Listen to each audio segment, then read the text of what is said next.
Hello everyone, আমি সৃঞ্জয় চলে এলাম একদম একটা নতুন ভিডিও নিয়ে এবং এই ভিডিওটাতে বন্ধুরা একটা খুব ইম্পর্টেন্ট বিষয় নিয়ে কথা বলবো। অনেকেই দেখছি আমাদের কোয়েশ্চেন করছো কমেন্ট বক্সে যে, "দাদা রাজস্থানের শ্যুটটা কি তাহলে হবে না? রাজস্থানের শ্যুটটা কি তাহলে হবে না?" দেখো বন্ধুরা, আগামী আম এই ২-৩ দিনের মধ্যে মানে আমরা যা খবর পেয়েছি তোমাদের কাছে সবসময় সেটা খুব ক্লিয়ারলি দেওয়ার চেষ্টা করেছি এবং দিয়ে দিয়েছি। দেখো আমরা তো এই খবরটা ১ম এ পাবলিশ করিনি যে কাশ্মীরে রোমান্টিক গান শ্যুট হবে। এটা কিন্তু খবরটা রটেছিল এবং পরবর্তীকালে আমি যখন খবর নিই, তখন প্রোডাকশন হাউসের তরফ থেকে আমাকে জানানো হয় সেটা কাশ্মীর নয়, মানালিতে শ্যুট হচ্ছে কারণ পারমিশনের প্রবলেম হচ্ছে। হয়ে গেল। আমি সেই খবর তোমাদের জানিয়েছি। আচ্ছা, রাজস্থানের শ্যুট নিয়ে আমাকে কিন্তু জানানো হয়েছিল প্রোডাকশন হাউসের তরফ থেকে, আমি তোমাদের কাছে সঙ্গে জানিয়েছি। বম্বের শ্যুট নিয়ে কথা হয়েছিল যেখানে আম ডান্স নাম্বারের শ্যুট হবে, সেটাও আমি কিন্তু তোমাদের জানিয়েছিলাম। এখন বিষয় হচ্ছে প্রোডাকশন হাউস কত দ্রুত কি ডিসিশন চেঞ্জ করছে সেটা পুরোটাই তাদের উপর। এর আগে যেদিন আমরা যা আপডেট দিয়েছি সবগুলো কিন্তু মিলে গেছে এবং সেগুলো মিলেছে এই কারণে আমার কোনো ক্রেডিট নয়। কারণ প্রোডাকশন হাউসের তরফ থেকে আমাদেরকে ইনফর্ম করা হয়েছে, আমরা বলেছি সেগুলো মিলেছে। তো এটাতে আমাদের কোনো ক্রেডিট নেই বস। আমরা হচ্ছি ধরে নাও পাপেট। আমাদেরকে যে নিউজ আমরা তো কাজটাই করি খবর দেওয়ার, আমরা আপডেট দিতে থাকি। তো সেই জায়গা থেকে দাঁড়িয়ে আমি যে আপডেট পাবো সেই আপডেটই তোমাদের কাছে তুলে ধরবো, এটা নিয়ে কোনো ডাউট নেই। হ্যাঁ, তার মধ্যে এমন কিছু আপডেট থাকে যেগুলো বলে দিলে হয়তো সিনেমাটা ক্ষতি হবে, তাই সেইগুলোকে আমরা চেপে থাকি। আমরা কিন্তু সেগুলো নিয়ে কথা বলি না। সো এখন আমাদের কাছে যে প্রশ্নটা তোমরা করছো, সেই প্রশ্নটা আমরাই এখন প্রোডাকশন হাউসের কাছে করছি যে, রাজস্থানের শ্যুটটা নিয়ে কি আপডেট?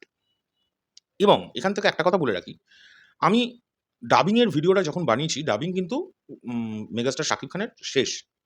ডাবিং শেষ মানেই কিন্তু যে সেখানে মানে সিনেমার শুটিং শেষ এরকম নয় কিন্তু। কিছু জায়গায় এখনো পর্যন্ত শুটিং বাকি আছে, যেগুলো উনি কিন্তু শেষ করবেন। সেইগুলোই রাজস্থানে হতে পারে, মুম্বাইয়ে হতে পারে, মানালিতে হতে পারে। এবার সেই শেষটা মানে কিন্তু দেখো, যদি কোনো অ্যাকশন সিকোয়েন্স, আমি বলেছি টকি পোরশনের মেগাস্টারের টকি পোরশনের ডাবিং শেষ। যেখানে কথা বলার বিষয় আছে। রাজস্থানে যে শ্যুটটা হওয়ার কথা, সেই শ্যুটটাতে কিন্তু অ্যাকশন দৃশ্যের একটা শ্যুট থাকার কথা ছিল। যদিও প্রিন্স সিনেমাতে প্রচুর অ্যাকশন দৃশ্য। খুব কম নয় কিন্তু। প্রচুর অ্যাকশন দৃশ্য আছে নানান ধরনের। সো তারা এখন সেই রাজস্থানের প্ল্যানটাকে কন্টিনিউ করবে কিনা সেটা পুরোটাই তাদের ব্যক্তিগত বিষয়। সেটা তো আমরা হস্তক্ষেপ করতে পারি না। কিন্তু যদি রাজস্থানের অ্যাকশন শুটের দৃশ্যটা তারা তোলে, সেখানে কিন্তু টকি পোরশন এর কোনো প্রয়োজন নেই। কারণ ওটা লিটারালি একটা মারামারির দৃশ্য। আম একটা অ্যাকশন সিকোয়েন্স। সেখানে আমার তো মনে হয় না টকির কোনো পোরশন থাকার কথা। তো সেটার জন্য আমার মনে হয় না কিছু আটকাবে। কারণ প্রিন্স টিম যেটা প্রচণ্ড দ্রুতগতিতে করছে, সেটা হচ্ছে সিনেমাটাকে তো রিলিজ করতে হবে। সিনেমাটা একদম বন্ধের পথে ছিল। আমি আজকে ক্লিয়ারলি তোমাদের বলি শোনো। সিনেমাটা হবে নার জায়গায় চলে গেছিল একটা সময়।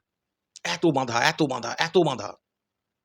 ইন্ডাস্ট্রির ভেতর থেকে বাঁধা, বাইরে থেকে বাঁধা, ভারত থেকে বাঁধা, ভারতের বাইরে থেকে বাঁধা। তো সেই জায়গা থেকে দাঁড়িয়ে সিনেমাটাকে গুছিয়ে রেডি করে প্রেজেন্টেবল করে তোমাদের সামনে নিয়ে আসতে গেলে যে পরিমাণের শ্রমের প্রয়োজন সেটা কিন্তু প্রিন্স টিম দিয়েছে এবং যে পরিমাণ পয়সার। এবার তাদের দুম করে যদি কোনো প্ল্যান চেঞ্জ হয়ে যায় সেটা কিন্তু পুরোটাই তাদের বিষয়।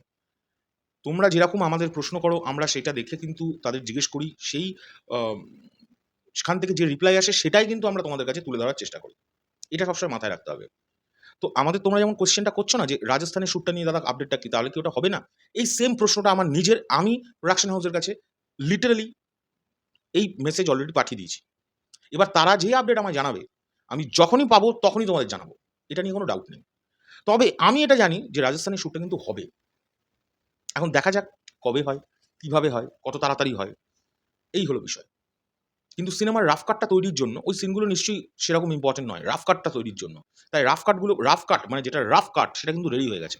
সিনেমাটা এবার ফাইনাল কাটের দিকে যাবে। ফাইনাল কাটের আগে ওই একটা গান ঢোকানো হবে, একটা ছোট অ্যাকশন দৃশ্য ঢোকানো হবে যদি তারা রাখতে চায়। কিন্তু তাদের যে প্ল্যান শিডিউল যেটা ছিল সেটা কিন্তু যখনই আমি জেনেছি তোমাদের জানিয়ে দিয়েছি বস। এটা খুব ক্লিয়ার করে দিলাম। সো তোমরাও যেখানে আমিও সেখানে। তোমরা দেখো আজ সকালবেলা প্রিন্সের পোস্টার আসবে না করে মানে আসছিলই না। আমি একটা ভিডিও বানিয়েছিলাম এবং সেটাতে আমি কিন্তু এগেইনস্ট এ গিয়েই কথা বলেছিলাম যে, "কেন দেওয়া হচ্ছে না পোস্টার? পোস্টার কিন্তু এবার চাই। সাকিবিয়ান ভাই-বোনেদের জন্য চাই, আমাদের জন্য চাই। আমরাও তো কথা বলতে চাই তো বস আমরা কি নিয়ে কথা বলব?" তাদের চোখে হয়তো পড়েছে। তারা পোস্টার দিয়ে দিয়েছে। তো এরকম আমার প্রশ্ন প্রিন্স টিমের কাছে এই ভিডিওর মাধ্যমেও রইল। আমি পার্সোনালিও জিজ্ঞেস করেছি। এখনো মেসেজ আসেনি। মেসেজ আসলেই আমি উত্তর তোমাদের দিয়ে দেব। তো একটু ওয়েট করে যাও। আমি উত্তর পেলেই আমি তোমাদের জানিয়ে দেব। এখনকার জন্য চললাম। পরবর্তী ভিডিও নিয়ে খুব শিগগিরই দেখা হবে।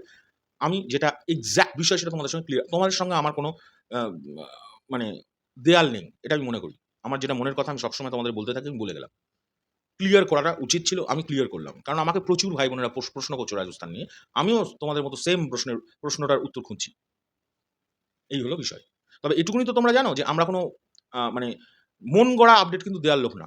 যতক্ষণ না নিজে কানে শুনবো। আমরা নিজে কানে শুনেছি বলেই কিন্তু আপডেটটা দিয়েছি। এটা মাথায় রেখো। আমি জানি সবাই জানে যে যারা একটু আম আমাদের নিয়ে নেগেটিভ কথা পছন্দ করে বলতে তারা হয়তো এসব বলবে যে মন গড়া ফোন গড়া দিই। তাদের মুখে বারবার করে ঝামা ঘষেছি এবং ঘষছিও। প্রত্যেকবার নতুন আপডেট আমরাই দিয়ে থাকি।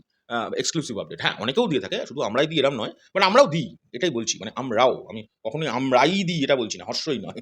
আমরাও দিই। অনেকের সঙ্গে আমরাও দিই। তো এই হলো বিষয়। তো আমি আমার জায়গা থেকে আমার ভাই বোনদের কাছে ক্লিয়ার থাকতে চাই। আমি যে আপডেট পাই আমি সবসময় সেটা দেওয়ার চেষ্টা করি। যতটা সিনেমার ক্ষতি হবে না সেটা মাথায় রেখে। এখনকার দিনে চললাম। নিশ্চয়ই বোঝাতে পারলাম। আমি কিন্তু বোঝানোর চেষ্টা করলাম। সো আমাকে প্রচুর প্রশ্নটা করছো, বেশ করেছো। আমাকেই তো প্রশ্ন করবে। আমি ভিডিও বানাচ্ছি, আমায় কেন করবে না? কিন্তু এই যে প্রশ্নটা এর উত্তরটা আমার কাছে এখন নেই। আমি নিজে কনফিউজড। আমি আগে কনফিউশনটা থেকে ক্লিয়ার হবো, আমি তারপরে তোমাদের জানাতে পারবো।